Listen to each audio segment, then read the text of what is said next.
आदाब नाजरीन, खैर मकदम है आपका लाजवाल न्यूज़ चैनल में। मैं हूं नरेंद्र सिंह ठाकुर। आइए नजर आते हैं खास खबर पर। डा बंगला हनावल अनंतनाग में आज CPM के स्टेट सेक्रेटरी मोहम्मद यूसुफ तारिगामी ने एक वर्कर्स कन्वेंशन मुनाकिद किया, जिसमें पार्टी के सैकड़ों कारकुनों ने शिरकत की। अपनी तकरीर में तारिगामी ने वर्करों पर जोर देते हुए कहा कि वो असम्बली इंतखाबात के लिए आज से कमर बस्ता हो जाएं।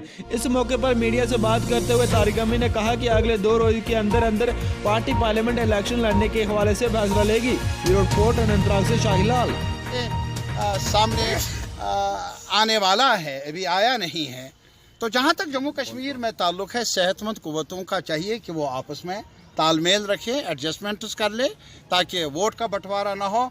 ज़्यादा से ज़्यादा ऐसे लोग पार्लियामेंट में पहुँच जाए जो यहाँ के मसाइल की नुमाइंदगी कर। What is this friendly? वैसे फ्रेंडली होना चाहिए, लेकिन फ्रेंडली आवाम के साथ होना चाहिए। और मुझे उम्मीद है जो भी बहुत सारी पॉलिटिकल पार्टियाँ आज तक अनफ्रेंडली रही है लोगों के साथ। लाजवाल उर्दू न्यूज़ यूट्यूब चैनल को सब्सक्राइब जरूर करें और बेल आइकन पर क्लिक करें। बेल आइकन पर क्लिक करने से आपको ताज़ा तरीन खबरों की फौरी जानकारी मिलेगी।